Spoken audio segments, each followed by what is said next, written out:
So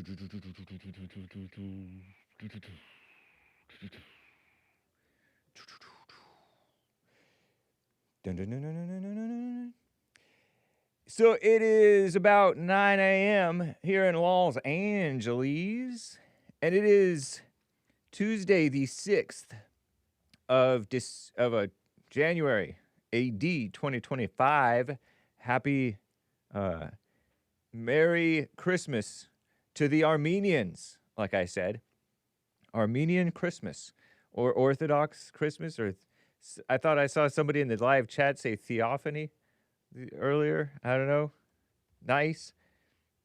Merry Christmas, January 6th. And the secularists tried to subvert J6 to be some terrible date, the pretext of which was to arrest a bunch of Trump supporters. The rough around the edges, manly Trump supporters. A lot of people died on January 6th or shortly after. Some committed the suicide thing. Don't do that. Cops did for some odd reason. But nice, AD 2026, and we'll be getting to your calls if you so please. Some of you already on hold, as well as your super chats. Thank you kindly. I do see a couple of you put in super chats on buymeacoffee.com/The Hake Report. Very cool. So you can also super chat on YouTube and Rumble and elsewhere. What's up, Rumble people? GMD Jim, now a monthly supporter over there on Rumble. I like it. I do. I appreciate it. Hello. Here, let me bring this back over here. And thank you, sir. The way that you can support on Rumble is like buy a monthly subscription thing. Nice. Sweet. Pastor Shadowley is a regular supporter there and all that. Very cool. And, oh no, what did I just do? Don't worry about it. Lord have mercy, I'm such a boomer. Oh, terrible. You want to see a year ago, the scene in LA, homeless bums. Somebody mentioned this. Somebody mentioned how they just throw trash everywhere and they don't pick it up. They just pull the trash out of the trash bins and trash cans. This is in an alley, all right? And just throw it out on, and this is not the worst I've seen, but this is what they do. Some of these homeless bums, or one at least, right? It only takes one really to mess it up, and then we side-eye all the rest of them. Side-eye, that's a black vernacular thing, isn't it? Terrible. Terrible. But let's get going over here. The views expressed on Hake do not represent Hake, okay? Nor Bond, nor JLP. I don't even represent myself, if you can believe it. Info may be false, so be aware, okay? Just because I say it, just because I speak with such authority, you should see it for yourself. And know that you don't know, and don't blame me for your bad interpretations. It's like these people interpreting the Bible. God, Jesus said the Father, I and the Father are one. That means this. And it doesn't mean that in the world. So calm down with your interpretation. All right, so I think I'm pretty well set to get going here. Trash, disclaimer, and shout out. And so anyway, everybody, hey, there's a train. Let's just get right on with the show. 1, 2, 3, 4. Oh, it's the Hake Report. The Hake Report. La la la. Oh, it's the Hake Report. Hake Report. La la la. Hey guys! Oh, it's the Hake Report. The Hake Report. La la la. Oh, it's the Hake Report. The Hake Report. La la la. So, how y'all doing? I am fine. I have my The Hake Report t-shirt on. This is my lemon yellow one or something. I forget what it is. You can find one for yourself. I don't remember actually whether this was a Teespring one that came like a year later, because I ordered it in October 2024 and then it came in like November 2025. Teespring finally got their act together. Or whether it's a hake.printify.me t-shirt. So you can try both places. Now again, Teespring you purchase at your own risk, but nice. All right. So hey guys, Hake swag. If you go to thehakereport.com and you mosey around, you can probably find a link to the Teespring, but I don't link to that one as readily as to the Printify, because I trust Printify a little bit more than Teespring. But I don't trust either of them. I disclaim them. Okay, so you have a problem, go directly to them. Save your email receipt thing, because you know sometimes they print it way too high or print it off center or whatever. I've had problems, and then I try to get the best type of T-shirts. Okay, in terms of like a consistent size, but some of these are a little tight around the shoulders or up in the armpits, and I don't like that. So maybe go a size higher to be safe, but I don't know, it's a pain. Anyway, I'd like to get to some calls here before we get into some stories that took place over vacation, Christmas vacation, I might call it, and other things going on. So let's get to David in Ocala, Florida. David, thank you for calling, sir, and holding. How you doing, man? Happy New Year. Happy New Year, Hake. Thank you, man. Yeah, did you have a good time? I did. Yeah. Hey, Howdy Mad Tuna wanted me to tell you that way to start the New Year off right, denying Christ. Oh, because I mentioned the interpreting the Bible where he says, I and the Father are one. Right. Nice. Right. Well, Y'all have a hard time accepting that, don't you? Yeah. Howdy, man, Tuna. Right. I hope he's gonna have mercy on you though, because you know right on. it's gonna be good. But I called to talk to you about a couple of things that they're making it really hard to not become racist, bro. I mean, the government, the news, they are just trying. I mean, I'm on the verge of becoming a white supremacist, okay? Yeah. Because they jammed that junk down my throat for 60 years, okay? Right. Or I'd say 55, ever since I went into the first grade. And, you know, to let these Somalis come into our country and disrespect us like this. Yeah. I mean, buddy. You know what? You're so right. What? That the mainstream media, the anti-racists, if you will, the people fighting racism, and then the way that the Black Americans and Black non-American Somalis and Muslims in many cases, most cases I would dare say, Hispanics Right. and all of them, the way that they act and talk and accuse and don't take responsibility, the way and then they fight you and try to cry racism on you. They're the ones radicalizing people, not the so-called far right.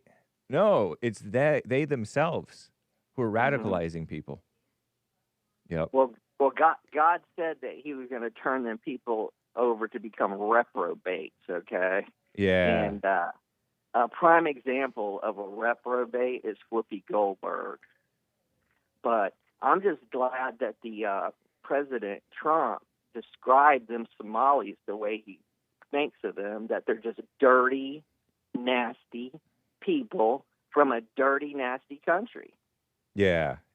Okay, that. I mean, dude, to set child care facilities up like that, first off, how in the world did our government not go down there directly and check this out? I mean, if you're sending these people $40 million a year, you know what I'm saying? Yeah. Or $2 million a month, don't you think somebody get off their lazy butt and go check things out? Yeah. That's their voting. That is their voting base. You know how we protect our own and stuff like that, and they protect their own. Here's Trump. I don't want them in our country. Their country's no good for a reason. Their country stinks, and we don't want them in our country. I could say that about other countries too. We don't want them to hell. We have to rebuild our country. You know, our country's at a tipping point. We could go bad. We're at a tipping point.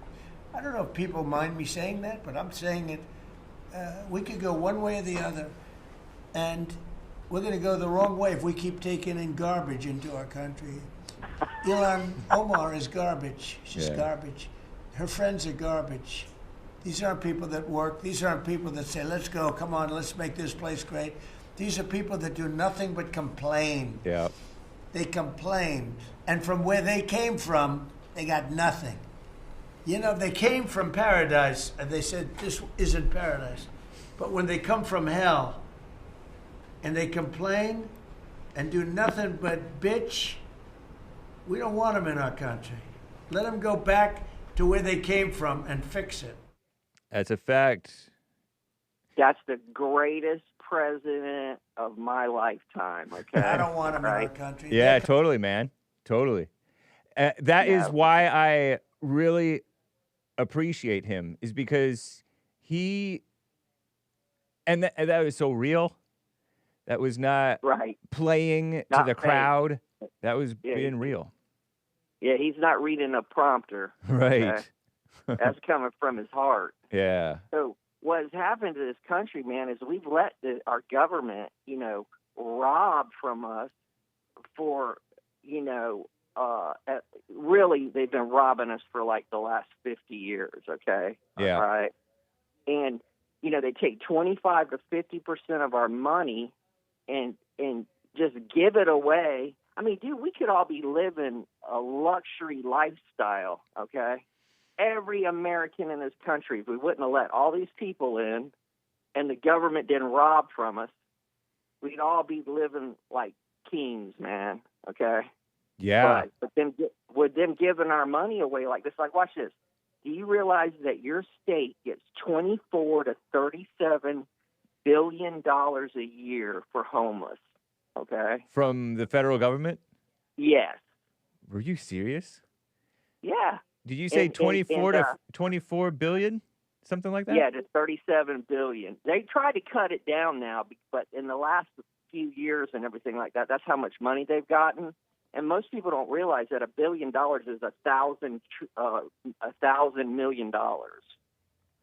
And that's a lot of money, buddy. I mean, that's a lot of money. So they're just siphoning it. You know, the government's robbing the money that way. You follow what I'm saying? It's coming in. Yeah. And y'all's nice governor that's living in a $9 million house. Okay, you know. So it's just there's a bunch of people that are, you know, that I see on the internet that are like they've had enough of this, man. They keep it up, it's going to go haywire. Yeah. All right. Well, Google AI says hundreds of millions of dollars annually via the Continuum of Care program. And that's just one program, right? Or multiple programs in a bigger program or something like that. I don't know, but smaller amounts from grants totaling about 50 million in late 2025 for various projects. But regardless, that's a whole lot of money wasted, really, because it gets worse. They only really encourage homelessness and mess up. It's not just housing prices. They encourage crime. They encourage what is that? Drug abuse, drug addiction. They support things like that. So yeah, yeah, they give totally. them needles and pipes so they can smoke their crack or smoke their speed or whatever they smoke. They treat them like victims. They treat addicts and prostitutes like victims rather than criminals that they are in many cases. You know what I mean? Anyway, how about Ilham Omar, man? I mean, this chick's worth $30 million now, okay, according to the computer. When she first went into office, she was worth about $50,000, okay? Now this chick is worth $30 million. And you know what? I wouldn't be surprised if she's not a spy. He needs to kick her out of this country, man. Yeah. I mean, just snatch her up, put her on a plane, and ship her the hell out, man. Terrible. I feel sorry for y'all. You know, I had a sort of a delayed reaction of my 60th birthday, okay? Okay. And the holidays usually are not good for me. So, I have my birthday's on December 8th. You got Thanksgiving right 2 weeks before my birthday. Then you got Christmas 2 weeks basically after my birthday. Then you got New Year's. And, it's been a struggle for, like at least this year hasn't been that bad, okay? But man, dude, I mean, I looked at a dude the other day on a video that was 74 years old, and I said to myself, damn, dude, that's you in 14 years. Yeah. You're gonna be, So, I mean, and then check this out. Some people in my neighborhood set their house on fire shooting off fireworks on the January 1st. Man. Wow. I know. That's crazy. I know. I'm peeking out my blinds, and this house is on fire, man. And here comes all these fire trucks and everything like that. So, but one last thing I want to say: did you see the news? This happened about a year ago or so, where these black guys dressed up as UPS guys and went into these people's house and shot shot 3 grown-ups, a mother, father, and a son, right in front of their 2, 3, and 1.5-year-old child. No. So they shot the parents? Killed the parents? Yeah. In front of their children? And the guy, he was a seasonal, this is in Minnesota, Jaime, So they, what they didn't know was that people had cameras in every room. Whoa. Yeah. Was it kind of like nanny cameras or just home security? Real cameras. Okay. Yeah, serious. Yeah, cameras on the front door, cameras in the kitchen, cameras in the bedroom. But it didn't protect them. Were they rich? They must have been rich. Huh? Well, there was probably some kind of drug stuff involved. Oh. The boy was selling drugs. I don't know, but they wanted money.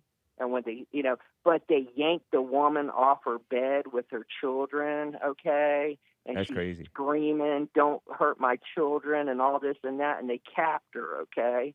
And you want to know why people like me are sick of these blacks? That's why. Yeah. Man, that's crazy. Fake UPS drivers, Minnesota home invasion, right? Invasion and shooting. That's it. Mm-hmm. In January 2024, a home invasion and triple homicide in Coon Rapids, Minnesota. 3 men, 2 disguised as UPS drivers, used a fake delivery to gain entry into the home. Shannon Patricia Youngworth, age 42, her husband Mario Alberto Trejo Estrada, 39, a little younger than she. Her son Jorge Alexander Reyes Youngworth, 20, fatally shot 2 young children in the home, survived physically unharmed. Suspects arrived in a blue Nissan Altima. Sounds black. Did you say black? They were black? Yeah, they're black. Wow, and used, because Nissan Altima is a stereotypically black vehicle, I heard. Used a cardboard box. Say again? I sold them for 10 years. Yeah, the blacks love Altimas. And they call them Maximas. They love them Maximas. Okay, that's funny. Because there is a Maxima, all right. Used a cardboard box to pose as delivery drivers. A tactic allowed them to be let into the residence. I wonder what time of day it was. It was like it was a daylight. I mean, plenty of daylight, but it was sort of overcast.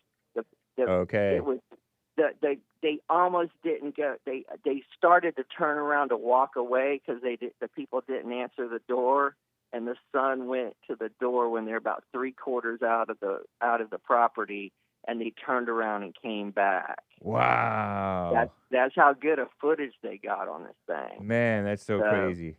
I know, it's just terrible. I mean, what? And then they got the guy's face. I mean, they got him in the interrogation room, and he's like, "That wasn't me." Yeah, of course.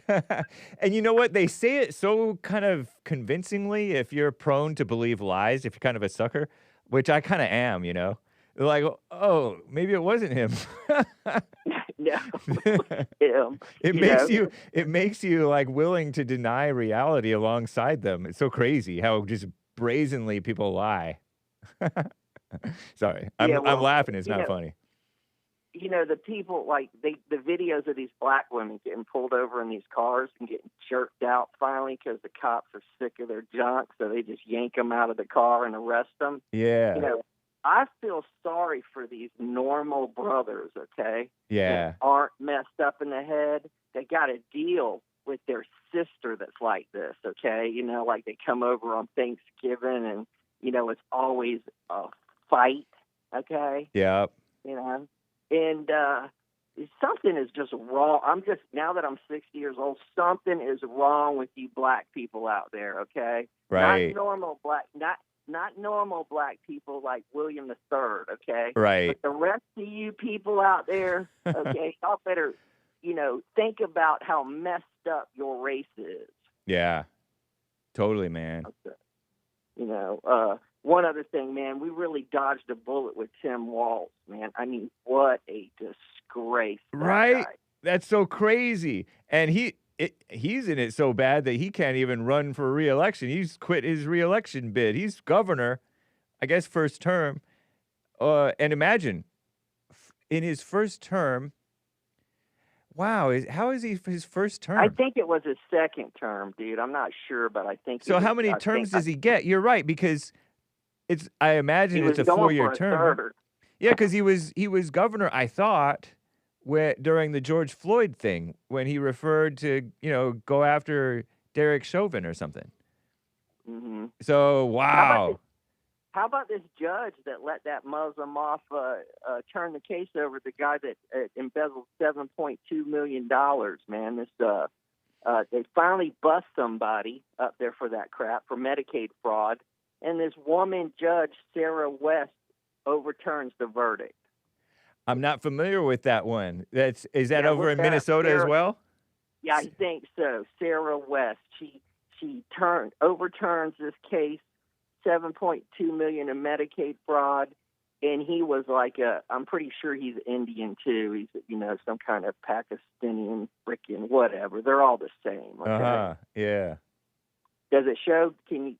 Yeah, Minnesota judge found herself in the center of a political firestorm after overturning a guilty verdict in a case involving misappropriated Medicaid funds. Hennepin County in November, Judge Sarah West granted a judgment of acquittal for Abdifatah Abdulkadir Yusuf, overturning a unanimous jury verdict had convicted him on charges.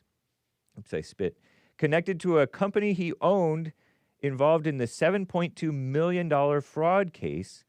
She said the original conviction had relied substantially on circumstantial evidence. So what? The jury found him guilty. Right. What a mess. Yeah. Minnesota judge. A white, liberal, female Democrat judge. Yep. Yeah. Well, Ballman 54, I didn't move to Minnesota, but I went up there one time, and let me tell you what. When I went up there in May of 2014, that place looked like a dump, okay? Yeah. It was dirty. The streets were dirty.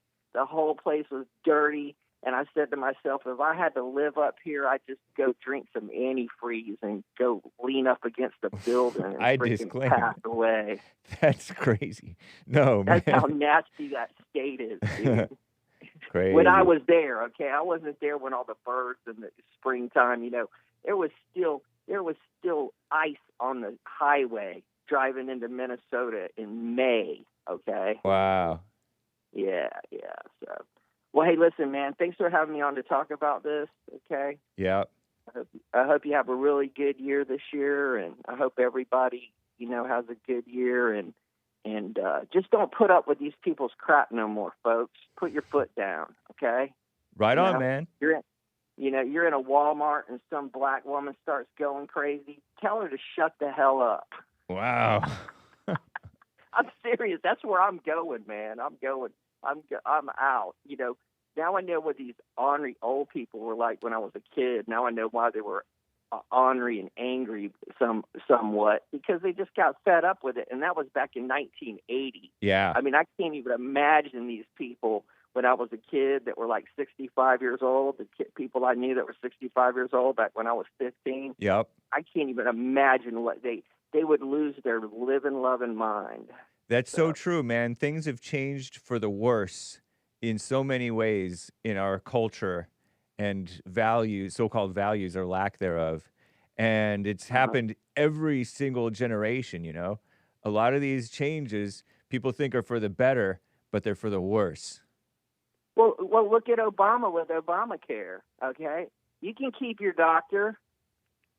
Yeah. He's a freaking liar. Yeah. That dude right there, I mean, he makes me sick. I can't even watch him. If there's a clip of him comes on it, or his wife, okay, crooked teeth. Look at her teeth; they're all crooked. she's the problem. Okay, yeah. Her and him and people like them are the problem, man. Now they're millionaires. Okay, right. With 3 houses. And one on the beach where the sea levels are supposed to rise if you believe in the climate change. Right. All right, man. You be good. Have a great show, man, and I'll talk to you soon. Okay, bro. All right. Take care, man. All right, later on. Hake. All right, bye-bye. Bye. A young boomer, an old Gen Xer. That's David in Ocala. Kind of like I'm a old millennial and young Gen Xer. I thought I was Gen X, but I became a millennial, and now I'm a boomer. Terrible. David in Ocala, around the 25-minute mark of today's show, I would guess, or gander, is gander kind of like guessing, was talking about how he understands these older people are grumpy and grouchy and don't put up with your mess. And now he understands them. He didn't understand them before, but now he finds himself in their shoes because he sees that this is a mess. And it reminds me of JLP. You know how JLP is a dinosaur? And he remembers how things were. And it's so educational to talk to the older people who know what it was like. And they talked to their older people who knew what it was like even before they experienced what it was like then. And so that's nice. That's a good thing to know what it once was. And it reminds me of Grok. I was talking with Grok about how things once were. Did you know that they literally used to spell it Muslims? I'm talking about words. You know how words are brainwashing mechanisms?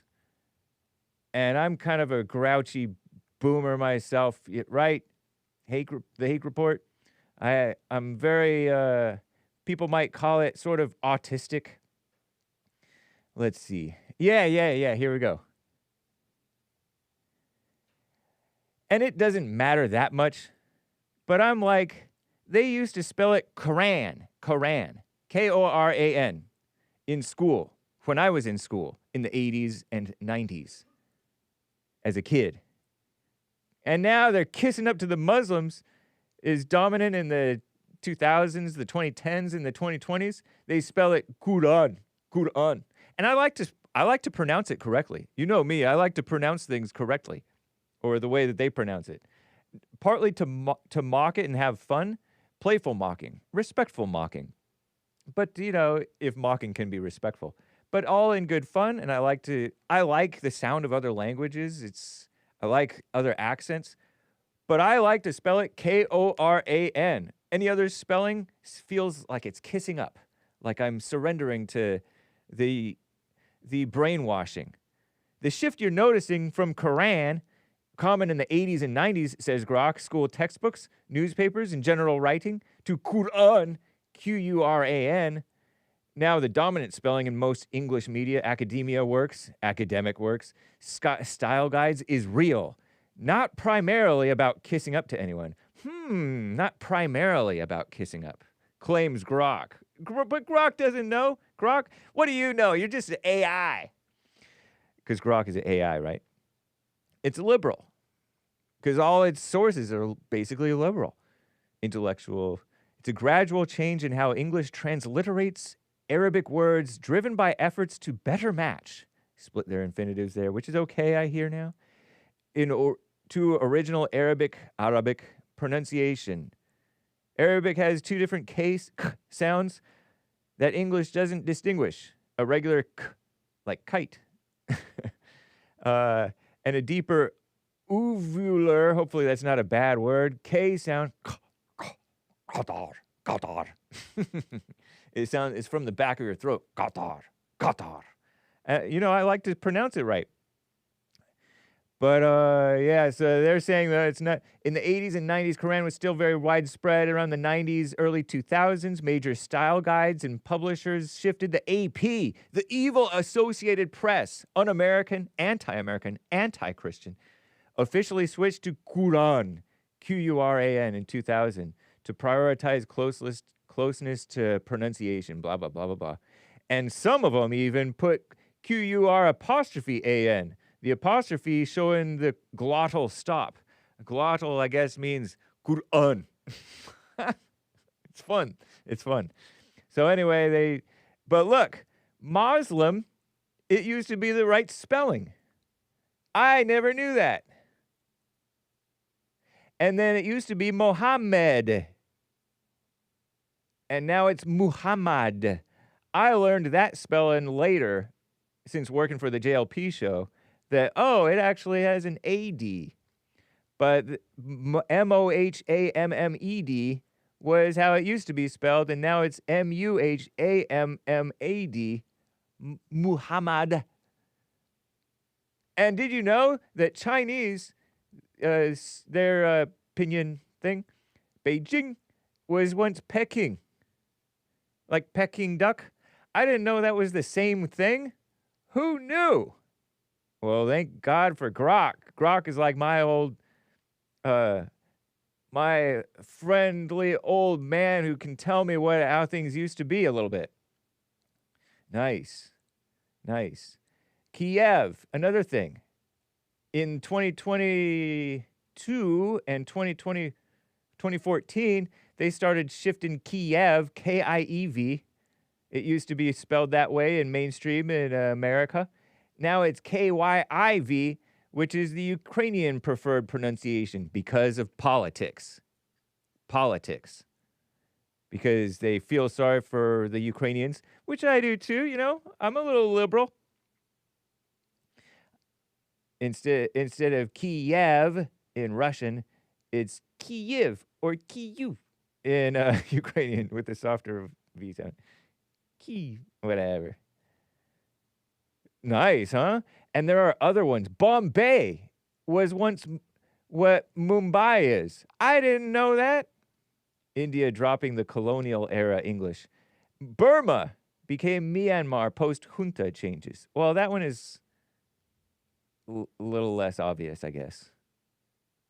AP changed to Kyiv in 2019 for supposed accuracy to Ukrainian pronunciation. NPR did the same in 2019. BBC, New York Times, and others shifted around 2022 during Russia's invasion. Remember when everybody was like flying the Ukrainian flag thingamajigger? Terrible. If I go over here, I can probably find more. Because I went deep, as I tend to. See if it loads. The world. I'm such a boomer. Maybe I shouldn't bother with it. There we go.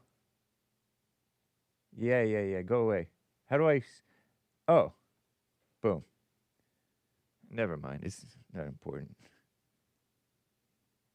It's a little bit important to me. Okay. Because I had a whole argument. Am I reactionary for spelling it Koran? Is it a dog whistle for me to spell it Koran and Kiev? Is it reactionary? They taught me a new word, by the way. They called it, Grok is Jewish, I guess. Shibboleth. Shibboleth. You out yourself as a Russian sympathizer or a contrarian, which is more what I am, more contrarian than, because I sense a bandwagon and I'm like, no, I don't want to go with that. Terrible, huh? I guess that makes me a robot. If you want to manipulate me, call give indicators that people are bandwagoning on it, and I'll be like, no. Robot. Did you know that you are a robot by way of your emotions? That's how women are more easily manipulated to support evil political things than men are. Shout out, ladies. You know it's true. Okay, so language and spelling. Do other countries and language people, do they change their stuff to fit better with American pronunciations, I wonder? Or are we the only ones who do it because we're white and accommodating? Hake is a big shibboleth. Shibboleth. How do you spell that again? Shibboleth. Shibboleth, a marker that can out you in certain crowds, rather than coded hate speech. Reactionary, maybe mildly. Hey, they gave me the word mildly. Not a dog whistle, no secret far-right code. Political, absolutely. Right on. Anyway, so that's your little thing. Who knew? Some of you knew. I call it kissing up. Nice. All right. So let's see here. How do I do this? I'm a little bit of a boomer. 888-775-3773. We're around the 40-minute mark here. I would like to read some of y'all's super chats, if you don't mind. If we mosey on over to buymeacoffee.com/The Hake Report. At this point, just call me Mike. Hey, Hake, Happy New Year. Believe it or not, I hear more about you in a year than I hear about my quote-unquote real friends, real-life friends, or even my own family. So therefore, I consider you as a quote-unquote friend. And the reason I like you more than other hosts is that you're a real down-to-earth guy, a man of the people. You don't know, boop, and me neither. Amazing. I wish you all the best in 2026. My ninja emoji. Thank you, sir. Right on. At this point, just call me Mike. That's right, I don't know. Although I'll tell you what, Mike, I was so impressed. I didn't know that I wanted it. When Trump grabbed Maduro. Wasn't that kind of impressive? It's just not something I thought of. It wasn't like Venezuela's not a priority to me. I don't know. I remember hearing, we don't like Valero gas stations. That's Venezuelan oil or whatever, or something like that. Back 20 years ago-ish. Maybe 18 years or so. But don't care. But it just shakes things up. Trump likes to be unpredictable. Marjorie Green is running her mouth about regime change. Ooh, we weren't supposed to do regime change. Oh, Lord. Calm yourself, lady. Let me show you. Because she went on Commie Nonsense Network and talked with that mildly attractive gal, somewhat mannish. She's really pretty, but she's just a touch mannish for my taste. got more of an Adam's apple than Hake. But it's not really an Adam's apple. It's just a defined throat or neck. MTG on Venezuela. President Trump promised no more regime change. And her big wide-eyed, red-faced yapping. Is that her natural hair? I don't mind if it is or isn't. She's a mildly attractive queen, that Marjorie Greene, but she's crazy. I much prefer our guy, Steve Miller, one of my top favorite Jews of all time, perhaps. Steve Miller, younger than me. Did you know? He grew up over here in Santa Monica or Beverly Hills or somewhere, and he was the only man. He stood alone, stood for the Pledge of Allegiance as a millennial in high school, and he pushed the Second Amendment. He was raised in a liberal Jewish family, but he started reading Guns and Ammo by articles by the great Wayne LaPierre. Is that a French name? A real American hero, though, that Wayne LaPierre. He says Greenland should obviously be a part of the United States. And he's bald, and they say bald is beautiful. So these were the headlines of Commie Nonsense today. I sometimes open up their web page just to see gunshots and anti-aircraft fire seen over Caracas. That is Venezuela, overnight. Wow, Venezuela's pretty, huh? I guess that's their city, Caracas. Capital on edge after Maduro's capture. Police hit drones flying without permission. That's what I was trying to say during Hake News on the JLP show today. Nice, huh? Sort of. Big Oil doesn't share Trump's dream of making Venezuelan oil great again. Maybe because they don't want to share the wealth. Is that a communist buzz phrase, sharing the wealth? When I was a kid in high school, speaking of friends and Mike Young and all them, not Mike Young, Mike is from Canada.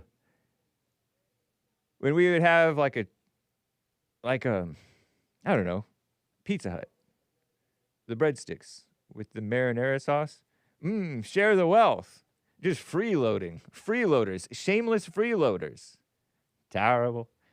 Anyway, so that's news. Mike, don't know.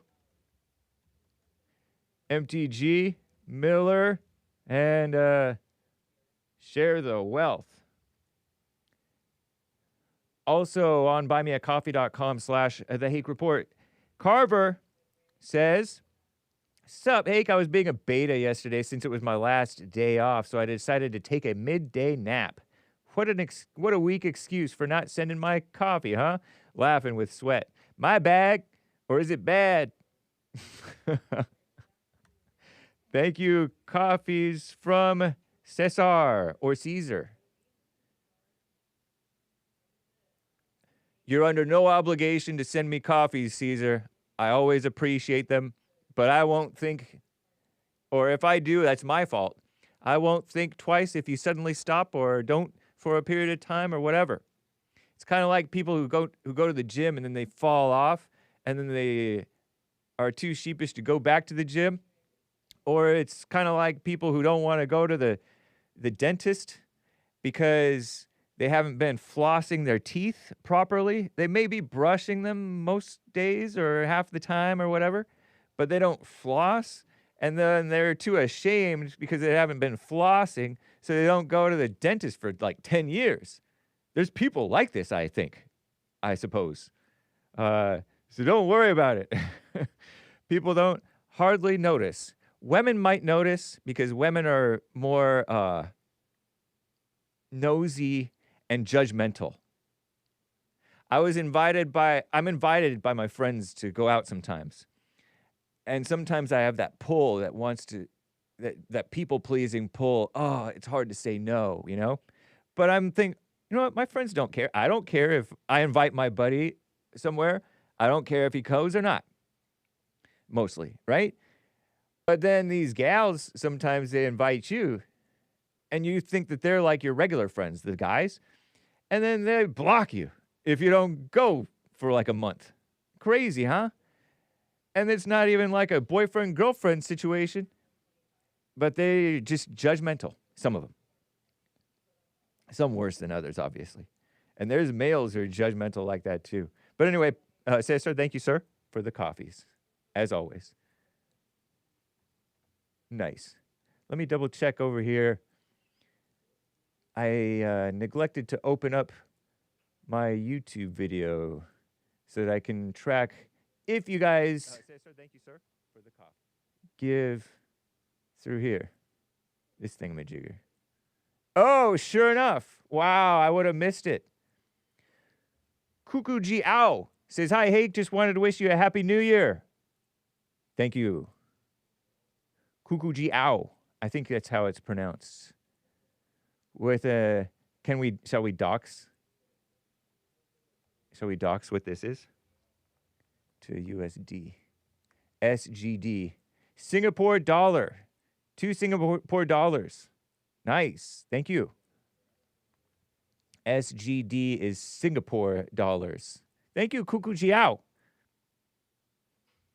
Right on. All right, so let's get back to some things going on. First is GREGGATRON out of the Midwest is on the line over here. GREGGATRON, thanks for calling and holding, sir. You're live. Hey. There's a whole lot of mess going on in this world. That's for sure, man. It's so crazy. How you doing? I'm doing fine, man.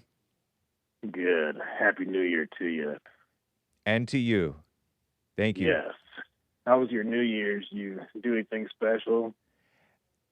In my opinion, it was somewhat special. But no, I didn't do anything special. I went out and hung out, went home fairly early, and relaxed. But I hung out and listened to some music with some friends, and it was chill. Yeah.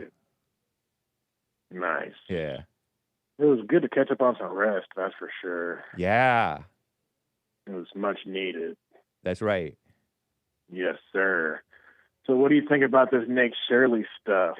Nick Shirley is this young, independent journalist, you could call him, / maybe a right-wing activist. I don't know much about him, but he presents himself pretty well. And he was going around in Minneapolis, Minnesota, just kind of perusing these supposed daycares and maybe some other things and seeing if they have kids there at the daycares. They don't spell Quality Learning Center correctly. They called it Quality Leering Center. The Leering Center, guys. The Leering Center. And they're actually fixing it after he pointed it out. It's not for want of money that they didn't fix it, I guess. Or maybe it was. I don't know. Maybe they didn't feel like it was worth spending on.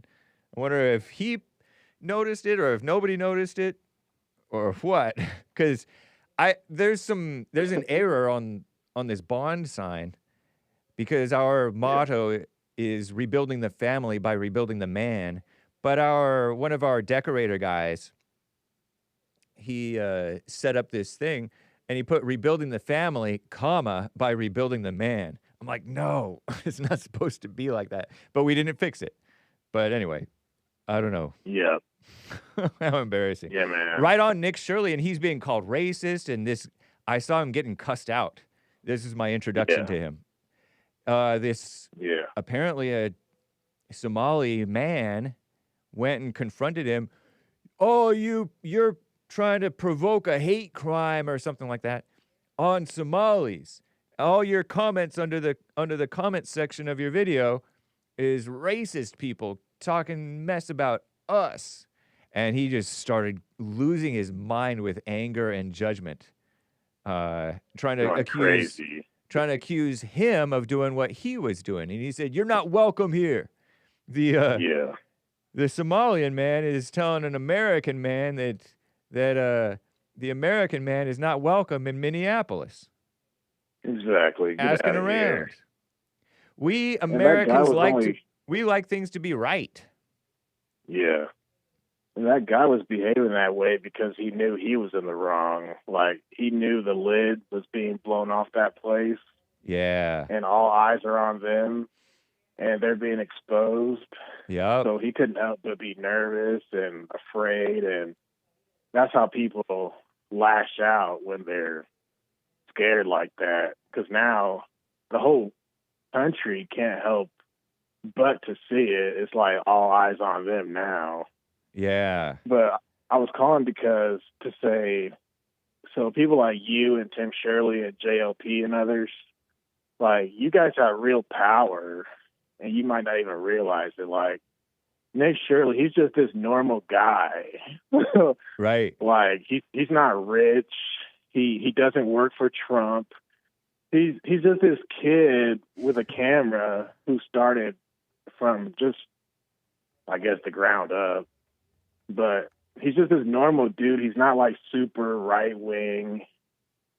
He doesn't push his beliefs necessarily. He's kind of like you in that sense. Like, he's just normal, and he went out, and he's been doing this for some time now. Yeah. But he's so normal in the sense that he just went out, did his thing with a camera, which we all have, a phone, and he just impacted the whole country, if you think about it. So people like him and you and JLP, you guys really do have power.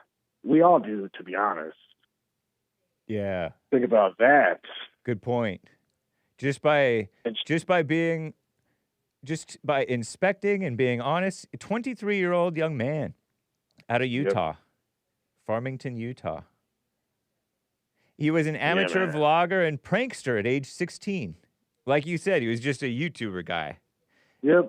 Publicity stunts, disrupting celebrity weddings. So he was like a playful guy, wasn't interested. He offered to sell some of his own recorded footage, including of the January 6th so-called attack, according to Wikipedia, to media companies such as Commie Nonsense and Huffington Post. Said in late 2021, he would cease his activities on YouTube in order to participate in a religious mission to Chile for the Church of Jesus Christ of Latter-day Saints, a Mormon. He returned to the platform a couple years later and began producing political content exclusively. Interesting. 1.1 million subscribers. Right on. And how awesome is it that Tim Walz, who was the potential vice president of this country, that guy was now forced to leave his race, all because of one YouTuber. Right. That's Exposing. crazy. Yeah, just in a good-natured way too. Just showing reality. And so this is not just some guy who became like all radicalized pro-white thing. He's literally just a white Christian, if you want to call Mormons Christian, YouTuber. And he used to be a young kid YouTuber. Nice guy. Yeah. He's kind of like a younger Charlie Kirk, kind of. Yeah. Except maybe less political even than that. Because Charlie Kirk started at 18, started at TPUSA because he really loved America and wanted America not to fall off the deep end. But yeah, man. Interesting. Shout out to the white man. Yeah. One more thing. So I was at work yesterday talking to a coworker of mine, and he's conservative, I'm conservative. So whenever we see each other, we always talk about politics. Yeah. We get to talking about MLK and whatnot, and he was saying, oh, there's this guy I saw on Reddit or something, one of those platforms, and he's like, I saw this guy, and he was exposing the truth about MLK. And I'm like, was his name Chad O. Jackson? And he's like, yeah, I think so. I'm like, yes. So, like, I never even told him about Chad, but Chad's message is getting out there, too, same as you guys, same as Nick Shirley. So it's like, y'all, what you're doing really is working, and y'all's message really is getting out, whether you know it or not. Yeah. Incredible. That's a good point, man. People, if you just are real for the most part, then authentic. People pick up on it, and they relate to it, and they can see for themselves a lot of the time. Really. Yeah. And that, but it's cool. But it may also Super like cool. show you some things that you didn't know, and so let's come It's now. just Let us. refreshing. Yeah. Doesn't the it's Bible? refreshing at the same. Go ahead. Doesn't the Bible say, "Come now, let us reason together"? Something like that. Sounds about right. It is It's refreshing. just refreshing in the same. It's the same refreshment when we see Trump do something unexpected, like what he did over the weekend. Yeah. It's just nice and refreshing to see truth being told and truth being exposed, and it's just eye-opening. It's really nice. Yeah. Yeah, totally. Yeah, man. But great show. Good to have you back, sir. Good to be back. Fun hearing Yes, from you, man. sir. Get to some more calls. Sounds good. Take care, And man. don't forget the Layering Center, guys. All right, I'll talk to you. All right, man. Take care. All right, peace. Bye. Over on pilled.net /the Hake Report, Smart Poker gifted the can. Thank you, sir. I stream on so many different platforms. Lalo on X live stream. That Shirley guy is a menace to Democrats now. Yeah, that's what GREGGATRON was saying. And when I searched Nick Shirley's name, Nick Shirley, Shirley, Fox News and Fox 9 Minneapolis, St. Paul said YouTuber Nick Shirley, quote, "I ended Tim Walz after the governor scraps his re-election bid amid the fraud controversy." Very interesting. And it's true. And leftists are coming after me, says Nick Shirley, according to Fox News. Yeah, I imagine so. Yeah, when you make a splash, you catch love and hate, if you will. Using the term love a bit loosely, oftentimes. He did a roundtable discussion in October 2025 with the White House and other so-called right-wing figures such as Andy Ngo, who I think of as a liberal independent journalist, actually. Center-left, maybe you could call him. Cernovich is kind of a center-left guy, pro-America guy. Jack Posobiec, some people call him a Fed. Jack Michael Posobiec III. I wonder if Jack is short for something, because isn't it a nickname for something else, like John or something? I don't know. Topics including Antifa. Right on. And he interviewed Tommy Robinson. Anyway, back to the... Where was I? Oh, yeah. Thank you, Lalo. Menace to Democrats now. Just by being his normal Christian, if you will, because, Mormons self.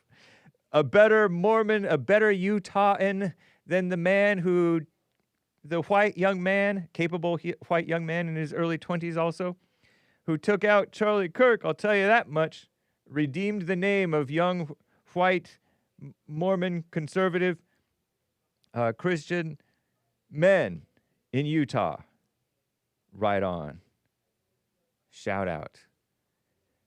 And before I get back to the calls, I want to, while I see this, yeah, there's Cesar. Make sure I'm caught up. Cesar bought 3 more coffees saying, "Hey, Hake, Happy New Year, bud. Let's start off the year with your opinion on something and a question. In the Talmud, Bava Metzia 59b, hopefully that's not something bad, talks about a story in which a rabbi is debating other rabbis. Those Jews like to argue." Ever seen Curb Your Enthusiasm? I disclaim it's not an endorsement at all. Whether the special type of oven is pure or impure, all of the other rabbis disagree with the one rabbi who believes this particular oven is pure. So that same rabbi takes the debate to God and wins. It said in the Talmud that God admitted defeat. What's your opinion of this story? Could humans win a debate against God? Yeah, I think so. I think, if not ego-wise, what is the deal with Jews and ovens? Triple question mark, laughing face with tears. You don't have to answer this one. My real question on another note, well, the reason I say that is because, some of these Old Testament guys, they talked to God and convinced him of different things. And he was willing to work with people on stuff. He relented. So it wasn't really a this is true or this is false type of situation. That type of debate. It seems sort of silly, though. My real question on another note is, do you have any planned guests to appear on your show this year? Yeah, I do intend to have, for example, there was a guy who wanted to come on Christmas Eve, but I didn't go live on Christmas Eve. That was the Misfit Nation man. And then I got an invite. I got to respond to Caledonian Elixir podcast. If you mosey over to thehakereport.com, you can see my prior appearance under updates. The Caledonian Elixir podcast on July of 2025. I joined Caledonian Elixir, an Irishman.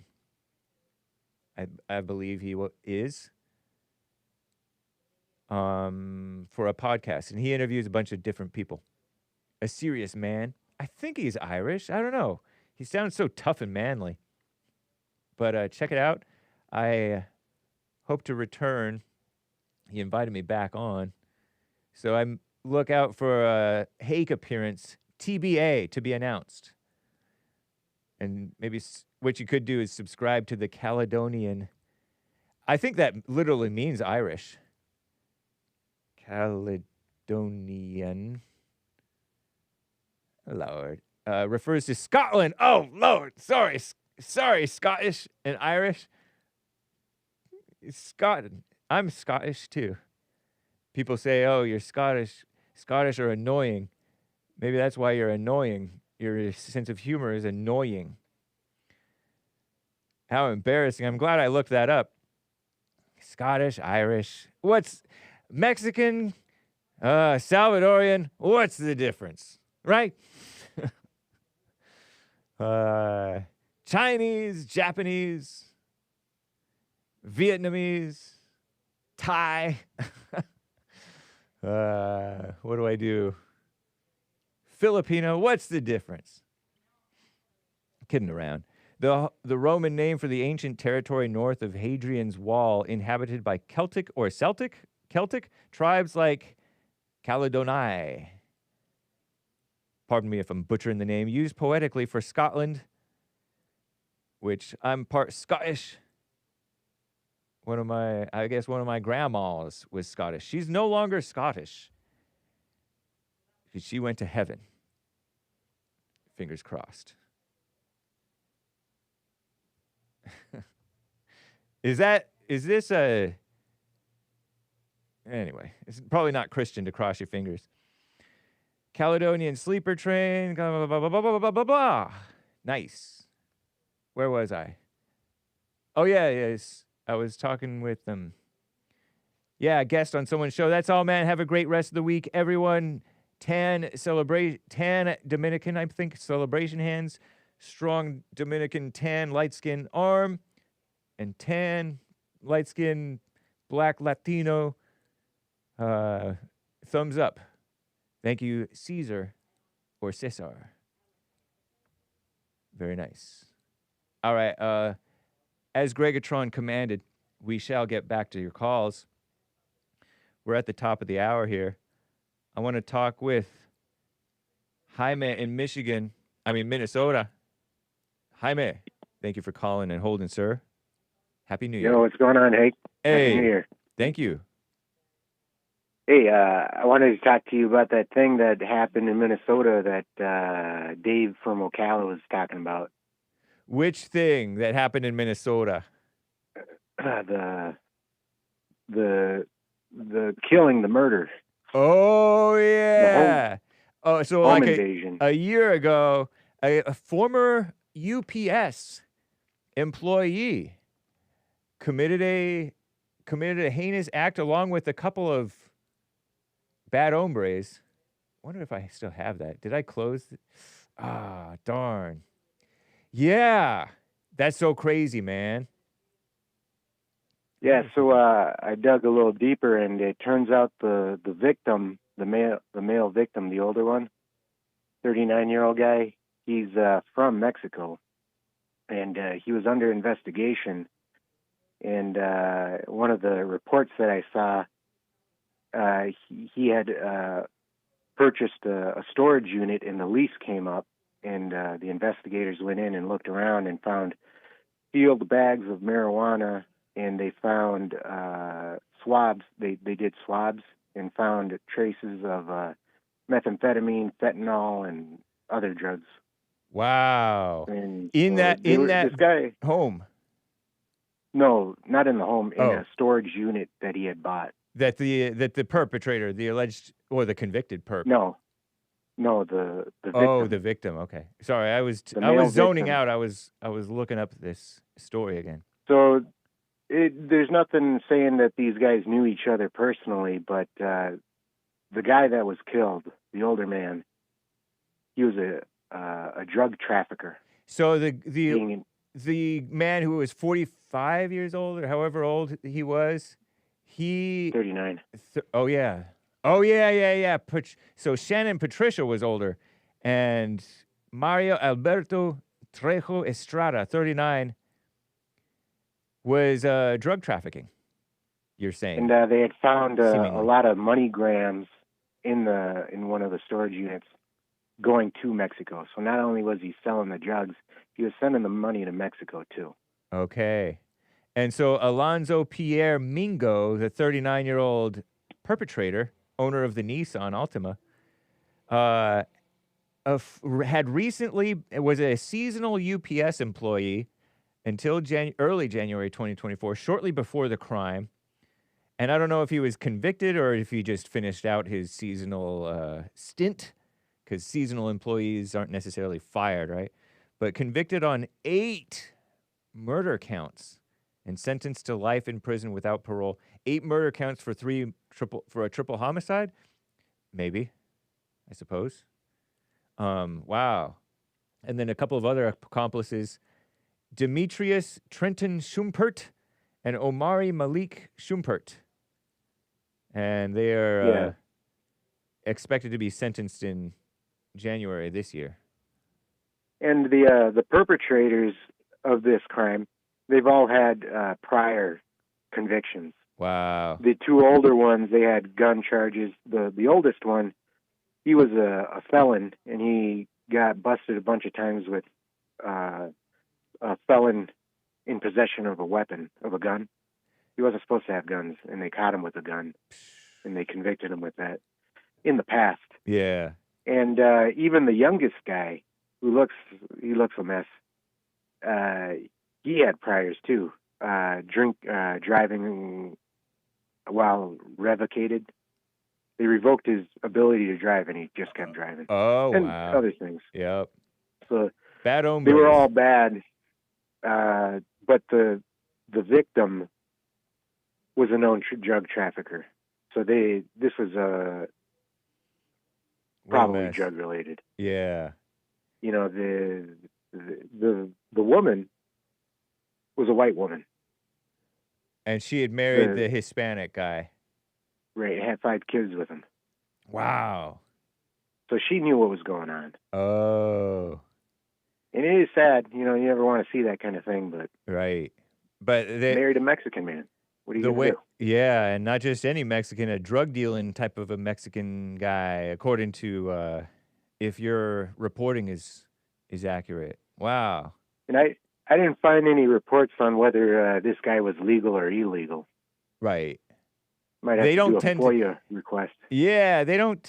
The mainstream media doesn't tend to report stuff like that if they can avoid it.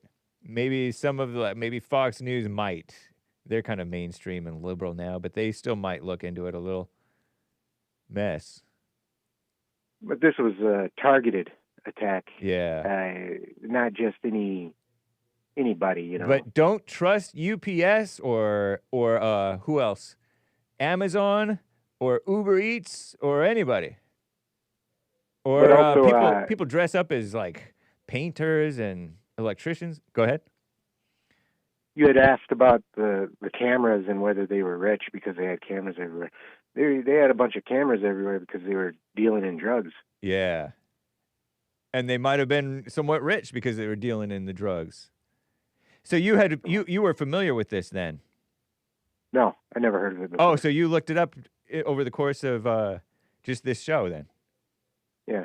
Nice. Easy to figure out all that stuff. Yeah. Well, right on. Thank you for your reporting. I appreciate that. Are you familiar with Coon Rapids, Michigan? Yeah, I know that area. Minnesota, yeah. I mean? No, Minnesota, yeah. Yeah. Yeah. Is it a bad area or a good area? No, it's a good area. No, yeah, it's a good area. Suburb. Something park. There are worse areas than Coon Rapids. Yeah. It's cold out there. It's 33 degrees Fahrenheit. That's not cold. Negative 20 is cold. Negative 20 is cold. It's hot out there. Well, I'm glad that it's 57 and cloudy. High is 63 today here in my part of LA. I'll tell you that much. I'm spoiled. Yeah, and I'm sad that I can't vote for Tim Walz. Are you looking forward to it?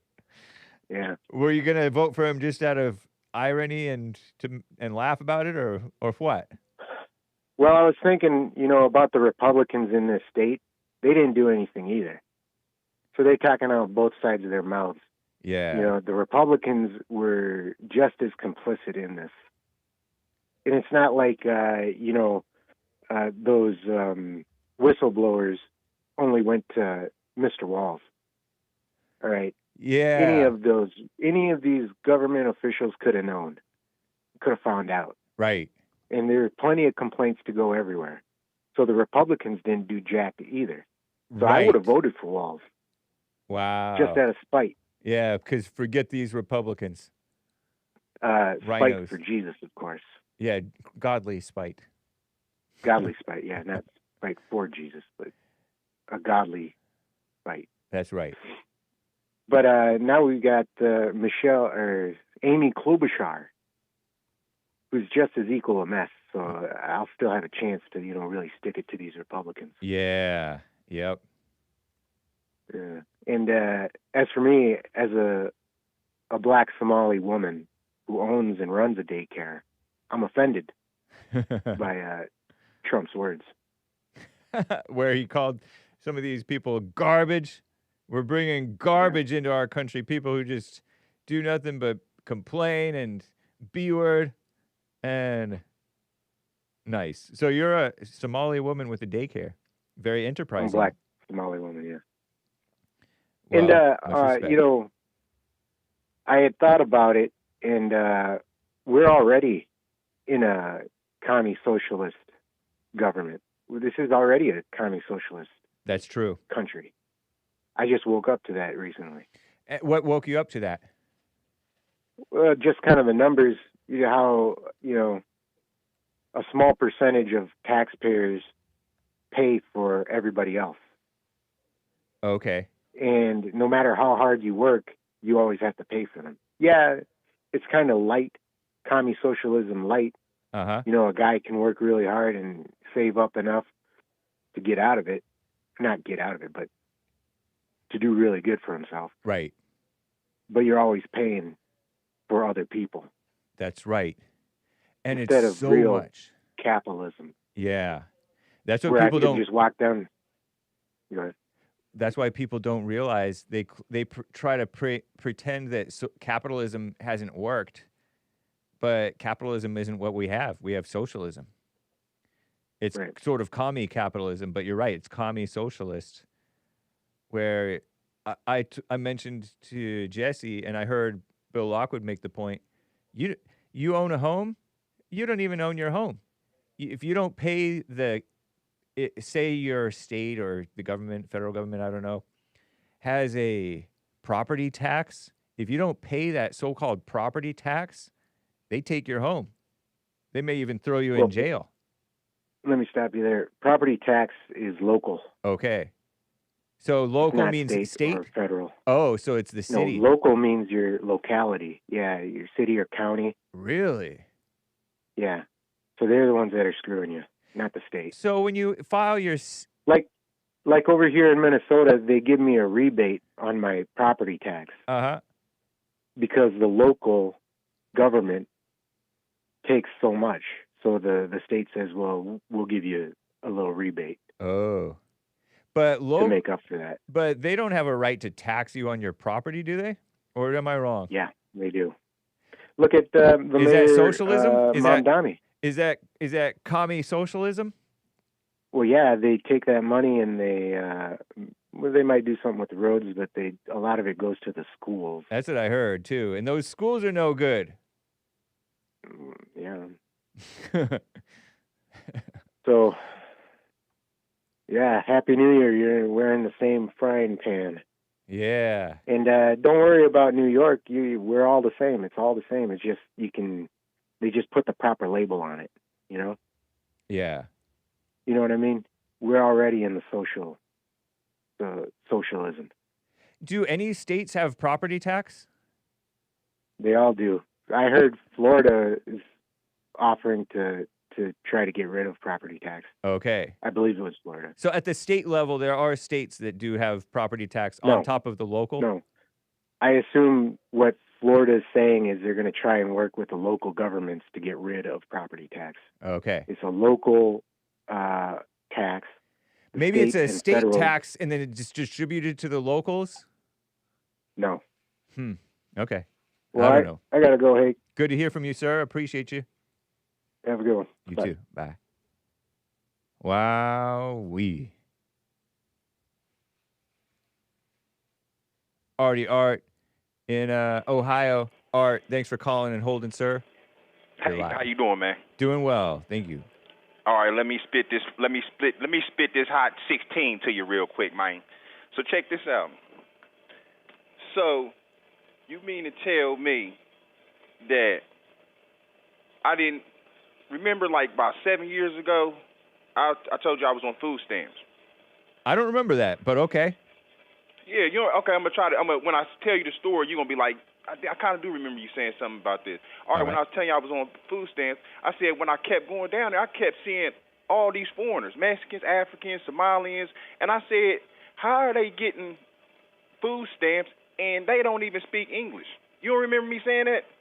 You know what? I don't remember it being food stamps. I remembered maybe like unemployment line or something. I must misremember it. And I said it then. I said they scamming or something like that. But that's just my point. Everybody already know this stuff been going on. Yeah. The same thing that's going on in Minnesota. Mike DeWine, the governor in Ohio, or whatnot, same thing going. He need to be removed too. I already been saying I ain't been liking DeWine since back there in the COVID-19 thing. Mike he didn't DeWine. stand up. Yeah, he ain't stand up for Ohio or whatnot with the shutdowns, having everything locked down. That was one of the first signs that I really knew I wasn't messing with him or whatnot. I already was skeptical on him in the first place because you can look at a liberal and tell a liberal, and I just don't tend to. But then you got your the foreign baby Ted Ginther, the mayor of Columbus, Ohio. I don't know what he got going on over here in Columbus, Ohio, but he got us confused for somebody else. If he think that he about to stay in any power around here, man, it's only a matter of time. They all know what's going on. This ain't nothing but a money laundering racket against the American citizens or whatnot. DeWine need to go ahead and step on out of the way too, just like Tim Walz is or whatnot, because they complicit. They all know and even if you don't know what's going on, you the manager, CEO of this business. The business is going bankrupt. And don't nobody get to keep. I don't keep no ownership or being the manager of a business is spelling. It don't work like that. These students don't get honor roll at the end of the year. You don't make the math ain't mathing. So he got to go ahead and move around too. And just like I said, Trump got to start holding these people accountable. What's the point of us even having this conversation if ain't nobody gonna go to jail? If ain't nobody gonna go to jail, you just basically incentivizing them to keep stealing. Right. We ain't doing nothing but this talking and wasting our breath. If ain't nobody going to jail, so somebody got to go to jail. Because I come from excuse my language, I'm talking a little fast or whatnot. I come from my hustling era to capitalism, and only thing I've been seeing since I've been a square and working a regular job is that America ain't doing nothing but raising a whole bunch of commie Yankee scammers. They ain't got no hustles. They ain't got no hustle, don't want to work, don't want to do nothing but sit around and eat. And it's sad because the country's getting like that too. They ain't doing nothing but sitting around trying to scam and beg for something. You see what I'm saying? Yeah. But it was something else I was going to say too. Venezuela. My main man, Hake, player. So check this out. So the vice president, which is now the president of Venezuela, going to try to tough talk in front of the cameras, talking about, allegedly, because I didn't see this and hear this with my own, but allegedly this is what I'm getting that allegedly she said, because I didn't see it with my own eyes and I didn't hear it with my own, but I'm hearing this from somebody, so I'm speculating that's what she said. So she said, Trump, we're going to go ahead and need you to go ahead and give Maduro back over to us. Then Trump was on the plane or wherever he was at, and he come back and say, man, she was on the phone real nice and sweet and this, honey, we ain't simps over here. Trump ain't no simp and I ain't no simp. You ain't about to sweet talk us just because you got a pretty face with a glued on butt or whatnot. We ain't fooled by that, honey. We gonna tell it just like it is, just like Todd Trump laid it straight out. We gonna throw you up under the bus, and you better go ahead and get up on it out of the way or whatnot, because she's on the clock. You like what you mean? Let me use one of the old hood terms or whatnot. It's get down or lay down. Get down or lay down, honey, over here in Venezuela. You see what I'm saying? Yeah. Or whatnot. And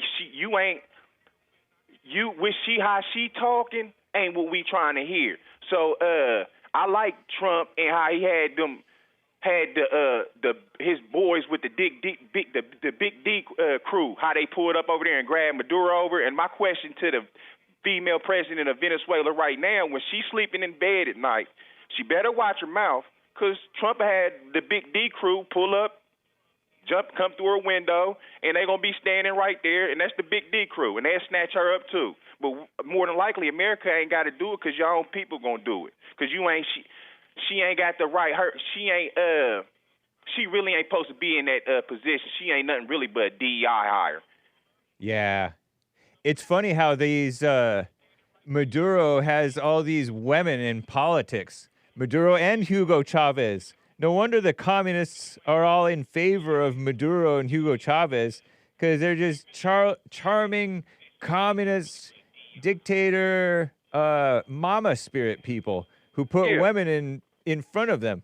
Did you hear that the Maduro is married to a woman who is also a politician, a lawyer?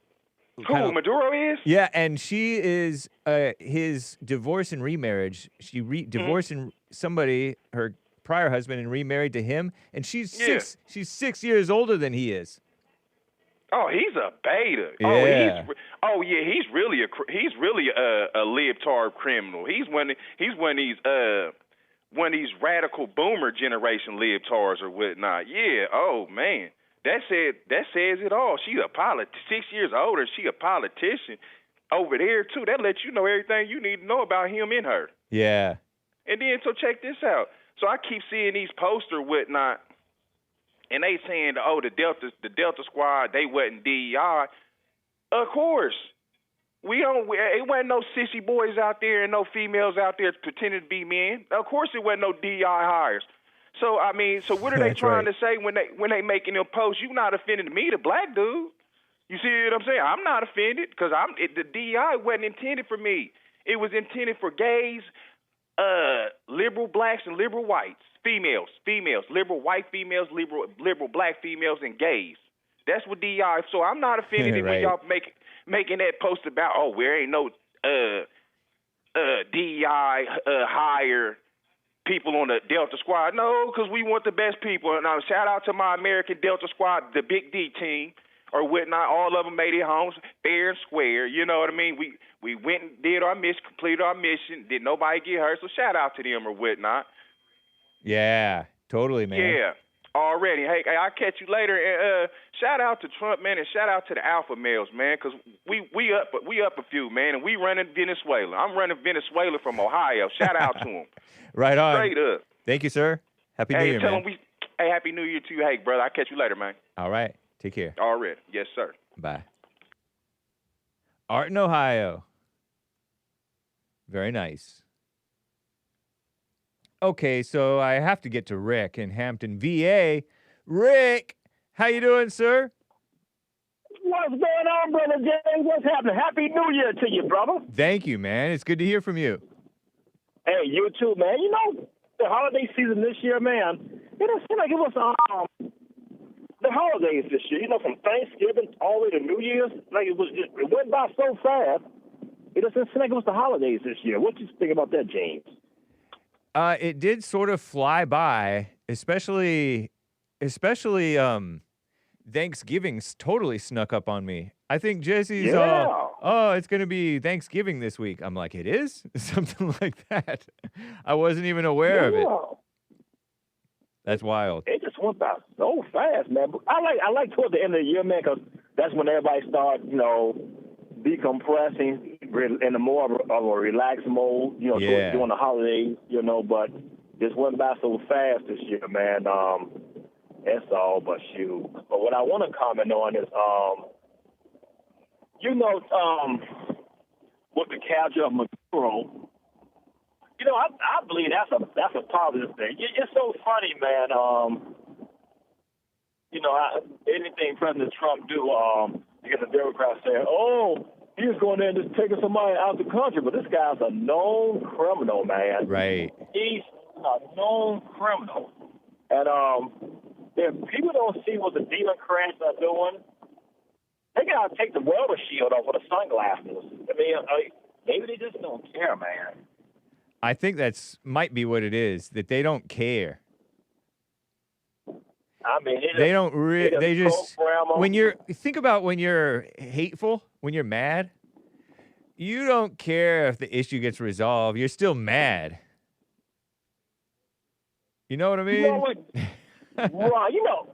I've been a person that if I get angry, I bring it down fast. Once I realize I'm angry, I try not to stay in that emotional state of trying to manage my emotions. Yeah. But I feel what you're saying, man, because when you're angry, man, it's all about you. You don't see nothing. You don't even know what's right or wrong when you're angry. That's so true, man. Wind up in court. Yeah. You lose track of you start changing this. People, they don't stay on subject. They lose focus. Yep. They're not aware of themselves. They start insulting you. Especially when they know because when it comes to me, man, this ain't about debating just to prove you wrong. Right. It's just about dialoguing with me. You know, they like to learn something from you to see where you're coming from. You see what I mean? Yeah. But man, when Democrats or liberals lose an argument, man, they go to name calling. Totally. And then they have flip it on like Christians and conservatives do it. I said, no. Most time we can talk politics or religion. It's always the liberals that blows up, that blow a gasket. Yeah. That's true, man. It's always down, you know. So, but anyway, with all the drug trade, man, and stuff, you know, the thing about it is, I think Maduro, man, I think they should be glad to have him out of office. What do you think, James? It seems like a lot of them are, and I saw some Venezuelan people in America demonstrating their celebration and arguing. Some of the men were arguing with liberal females, which I think is a mistake, right? About that it was a good move that Trump did that. But yeah, they seem like they're happy overall. I'm sure that there's some who are brainwashed, you know, and not happy. I would imagine it's brainwashing that they would not be happy. And of course, every move you make, somebody's going to suffer, and some people are going to benefit. There's always going to be some good and bad outcomes to any move that you make. So. Well, I'm glad Trump didn't tell him what he was doing, man, because I guarantee you, I wouldn't be surprised if the Democrats would call down at Maduro. You better hide, man. They're on their way to get you. Yeah. I don't trust it. I really believe the Democrats are very corrupt. You know, and yeah, they are. And even coming to the weak Republicans as well. You know, it's true. It was good to hear from old GREGGATRON and the rest of the people, man. I really enjoy this dialogue and that stuff, man. Really, you know, trying to put the truth out there. And I really enjoy that, man. I appreciate you taking my call there, Gene. Of course, man. It's good to hear from you. Yes, sir. Take care. You too. Bye. Catch American Anchor, baby. Second. I'm second. American Anchor, baby, is going to be coming up in about a half an hour here. I end at 5 minutes till so that he can come in and go live on his show. Nice, nice. And it's a good practice for me to end 5 minutes early anyway, because the Fallen State happens at 11 a.m. on Fridays. The Fallen State should be back this week, I do believe. So that's cool. And so I have to make sure that I end 5 minutes early because the 5-minute countdown starts at 10:55 Pacific time. And then they're live or streaming the Fallen State premiere, which is cool. But American Anchor Baby is coming up Monday through Thursday right after Hake, and then Friday right after the Fallen State. American Anchor Baby. Catch him. That's Nick Streams. There were some super chats that I wanted to read over here. Shout out once again to GMD Jim. There was shout out to Smart Poker. Shout out to, what did I see? Oh yeah, GREGGATRON said the Leering Center, guys. The Leering Center. That's over there on YouTube. Here, let me show it to you guys. I like to show you guys, if I can, the Leering Center. And then when I show it to you, then I spot other things that I might otherwise neglect. I can't hit, it won't let me hit like. I was too late in seeing it. But that's cool. And then, of course, Popcorn is back. Happy New Year. Popcorn's Thump Keg states, Jesse said on his show today, during the interview he did with a guy running for governor of California, Steve Hilton, Jesse, again brought up this talking point about defunding the police. Specifically, he said that you can't call the police in California because they defunded the police. To defund means to prevent a group, in this case the police, from continuing to receive funds, money. Put aside for a moment the fact that the police obviously haven't been defunded in the literal sense. They have a non-zero budget, obviously. Not only have they not been defunded, but the budget for policing in California for 2024 was at its highest level ever, over $8 billion with a B. And he links a counties.bythenumbers.sco.ca.gov, year 2024, operating subcategory police protection entity name. Even LA County, the budget has increased year over year for the most part. Yeah, there was a big push to defund or decrease the funding after the Georgia, Florida riots, and, the Black Lives Matter riots. But they're like, no, that's not working. We got to fund. But what are they funding? What specifically are they funding with regards? They're like talking community policing and stuff like that. But you hardly see police around here for years sometimes. Do you say the police have been defunded, or is that more of a hyperbolic term?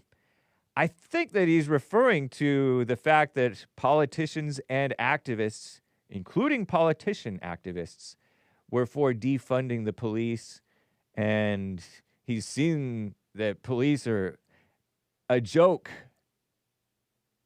ineffective, and they are not for preventing crime lately.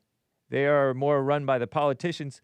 So I think he's just referring to, they said it, and I see the crime is happening worse, and the police hands are tied.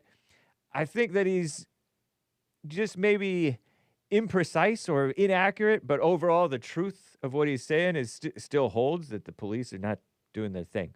So, no, I don't think that they've been defunded. I think they might have been defunded, and then they're funding more like DEI type police or whatever.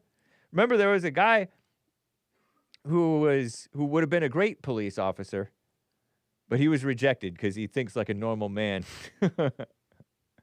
Remember that story?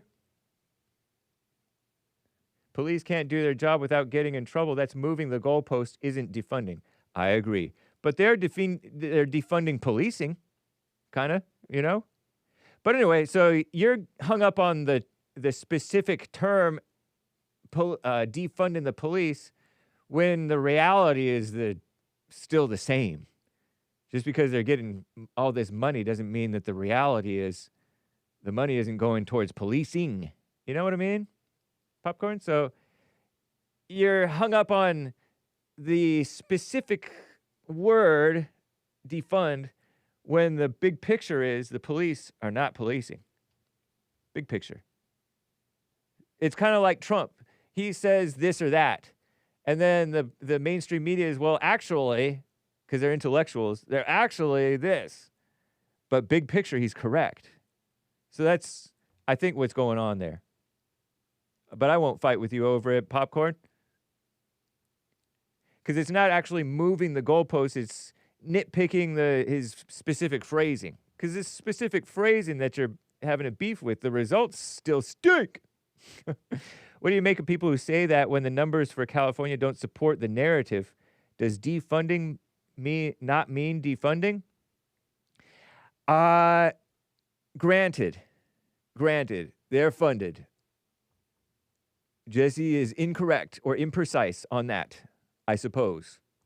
Though if you look into it, maybe he ends up being more right than you or I think, Popcorn. Because a lot of times Trump will say stuff, too, because Trump is kind of like Jesse. Says the big picture truth. Some of the stuff might be imprecise, and they'll chalk it up to being a lie, when it's actually turns out to be true. Lastly, how is someone elected to office considered DEI if they were elected, not given the position? Well, I'll tell you, because there is the de facto DEI. There is de jure DEI by the book or whatever, by the law or whatever, jury, whatever, judgment. And then there's de facto DEI because they've brainwashed people into a DEI mindset. Popcorn. And I'm laughing, but I'm totally serious. I stand by this point. Obama, it was totally, we hadn't even heard of DEI. I'd called him an affirmative action president. Because even, I mentioned in Punchy TV, even my dad, the thought crossed his mind, but my dad's a Christian, so he's not going to be fooled. But it crossed his mind, this would be historic, to vote for Obama for president. That's that boomer brainwashing, Popcorn. And that would be considered DEI, because the spirit of the affirmative action had invaded the mind, the corrupt mind. All man's thoughts are not God's thoughts. Of even my dad, who's a Christian, who wouldn't vote for Obama. Are you kidding me? But if it entered his mind, you can be certain that there are other less Christian whites who fell for it, who fell for the, historic, you know? So that's how an elected official is DEI. And then, the blacks, too, have that brainwashing. Oh, let's vote black, especially if it's a liberal, right? Nice. All right, so thank you, Popcorn. Always fun. Always cool. Nick up next. Popcorn. Supers. All right, so we have 20 till. I think I have time for some calls. Let me get to Alan in Michigan over here. Alan, what's up, man? Happy New Year. Wow. What a packed program you got today. Yeah. Yeah, so many things. It's like my brain is exploding because I hear, first David from Ocala. I thought, wow, that's something that's got to be answered. And I hear from GREGGATRON. Then I hear from Hyman. I particularly like Art from Ohio, the black guy. Yeah. Well, I sometimes copy these things down. Commie and Yankee schemers. I think that's gold. That's absolute gold. Who used that term? I remember that. That was Art. Nice. I don't understand. I don't know. Maybe I misheard, but he used a term called leotard politician. Is that correct? I don't know what that means. He might have said something else, but I'm not sure. I didn't catch that one. Because a leotard is, kind of a dancers. I'm thinking. Yeah, the tights kind that of they making wear, right? Yeah, then inferring kind of a not very manly man, right? That kind of things. You know what I'm driving at. Yeah. But I got to tell you something about. I don't regularly listen to Jesse. However, I will go back and listen to some of his past programs. Nice. And, they had, or I remember there was this woman, particularly one guy. He was a Satanist. This must have been a year or so ago. I went back and I listened to him, and, it's amazing. Jesse was just, well, what is a Satanist? And it's interesting. It's like the guy was squirming to try to define, his position and all that. And it was really kind of on the edge of creepy, to the point of I almost felt sorry for the guy, but then I thought to myself, close but no cigar. I don't feel sorry for that guy at all. Nice. Let him suffer in his own stupidity. But anyway, there was a good one yesterday, and when I watch, I don't sit down and watch it normally. I'm doing things around the house, cleaning up and stuff like that, because, what can I say? Life goes on. Was it? Yes. Eric Harlan came up with a good one. I think it was on one of his, he wrote in. And the definition of compassion, I think that was brilliant. Comply with my passion. Right. That was cool.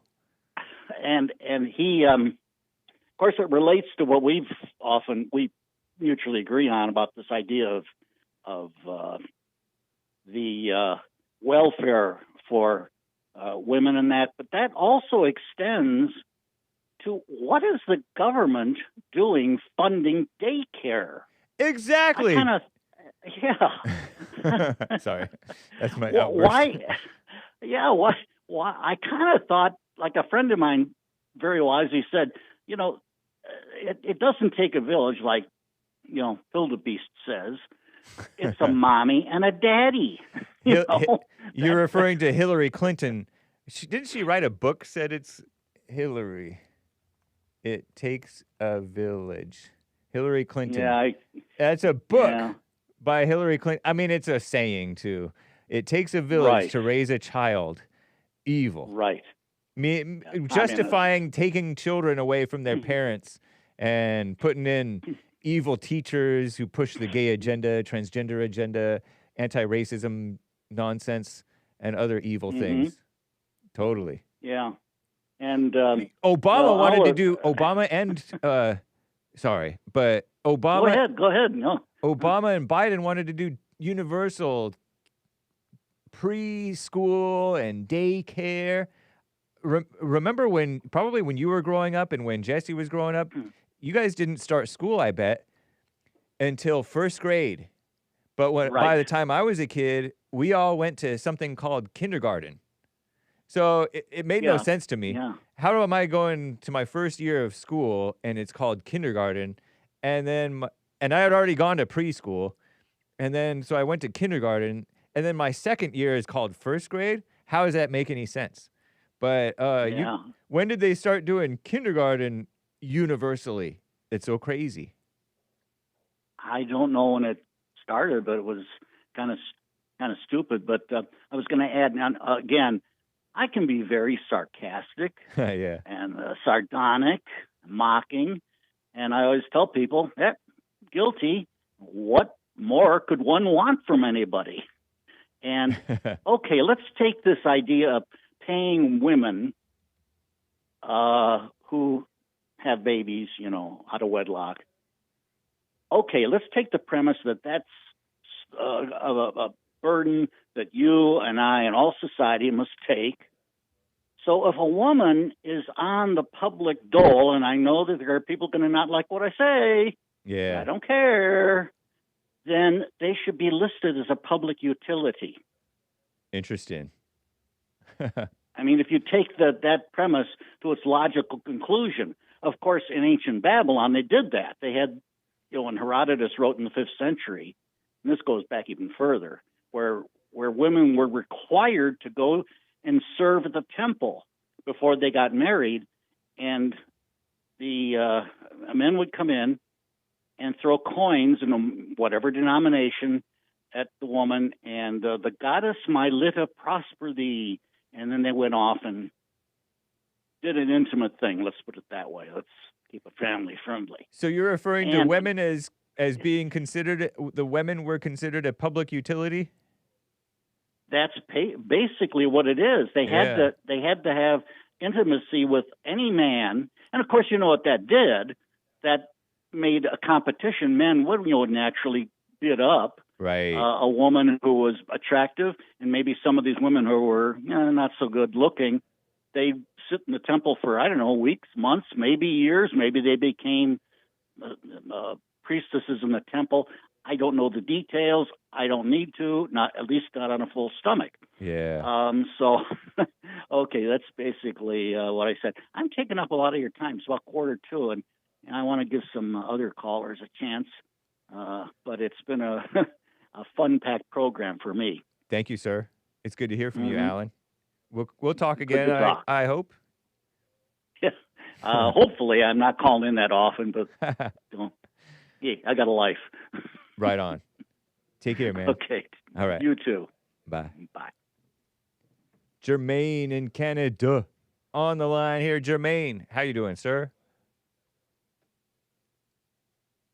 Jermaine, you're on mute, I think.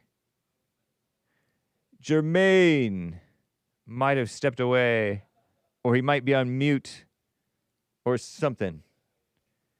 Let me get to Anthony in SoCal. Anthony, thank you for calling and holding, sir. What's up? Oh, thanks for taking my call. Hey, can you hear me okay? Yeah, hear you great.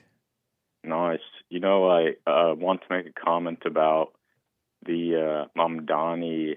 Was it you or Nick talking about the thing in the subway yesterday? His party. Anchor Baby covered that, I think. Oh, I covered it too. Did you cover the subway Mamdani thingamajigger? I covered it too. Okay. Where Mamdani swore in on the Quran with the Letitia James and his wife. Yeah. I think we both covered it.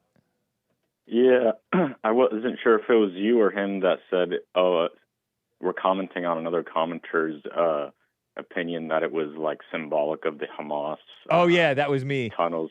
Yeah, okay, Laura Loomer was saying, this is a shout out to Hamas and their tunnels. And, Yeah, I wouldn't, I'm kind of with you on that. Maybe there's something there. But also, I think what was more clear was the New Year's lights, the green lights on all the buildings and monuments. Did you see that? No. That's creepy. Yeah, it was, I think it was... That's in New York. Yeah, for the New Year's celebration or whatever festivities they had. I think the governor stood by Mamdani. Is it Hochul? Is that the governor over there? Yeah, Kathy. I don't know if it's Hochul or Hochul, but yeah, she took over after that Cuomo guy stepped down because he got Me Too'd unrighteously. Oh, that's right. Yeah. So what did she do? So they basically showed green spotlights on all the monuments and the federal buildings, I believe. I know it's pretty eerie when you look at it. Let me see if I could pull it up. I would look it up myself, but I'm running low on time. But, oh, no worries, no worries. It's a pretty eerie site just because they're saying it's like is an Islamic solidarity event, and really the only, I wouldn't say the tunnels is a clear Hamas thing. Maybe it is the Mamdani thing in the subway, but definitely, you know what the Hamas flag looks like, right? I'm blanking on it. I know the Palestinian flag, those sort of, that green and white and black and red and red stuff. Yeah, well, if you look at the Hamas flag, I think to me that was more of a clear shout out, like a kind of just showcasing, Muslims around the world, when they see that, they see the connection to the flag and they go nuts. Like I was listening to some Arabic news from Egypt, and they were saying how like New York is now a Muslim territory now, and they were showcasing the green spotlights on all the federal buildings. Basically looked like a Hamas flag on all the memorial buildings. So it was pretty pathetic. That's crazy, man. Mamdani, yeah. So I thought that was interesting. Last thing I'll get to is I sent you an email last night from a 2022 news article. I know you're short on time, but it was basically, I thought it was interesting how Venezuela is, basically there were talks several years back about how, let me pull it up. It was basically Venezuela, Khomeini was speaking with Maduro, or actually, no, it was President Rossi,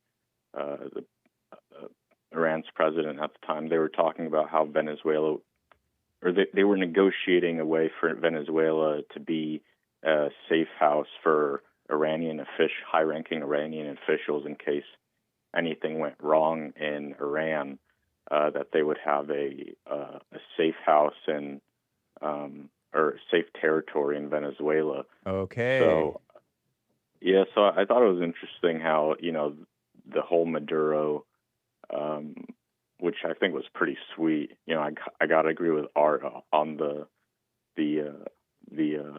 his classification of what went down. But yeah, it seems like, tensions are growing in Iran because no one wants an Islamic dictator. And it seems that this is the Venezuela attack, or, imprisonment of Maduro fits in well with what's going in with Iran. So I don't know, maybe there's more to it than the news is saying. But also I was just going to say that what was the last? I got to wrap up soon here. All right, Hake. Yeah, if it doesn't, it slipped me.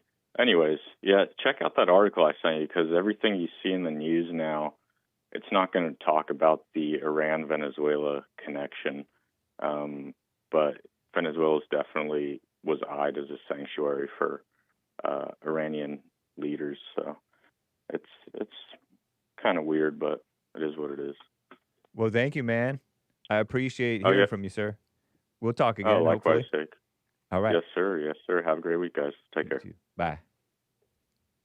I got to get out of here soon, very soon here. Soon and very soon. Artie Art says Ohio runs Venezuela. We leering on the Hake report. Leering meaning learning. And the rest of you super chatters and supporters and callers, Robert in Kansas, William 7 in California, Jermaine in Canada. Peace. Peace in the Middle East, or at least in your hearts. Adios, America. Take care. American Anchor, baby. Up next. Bye.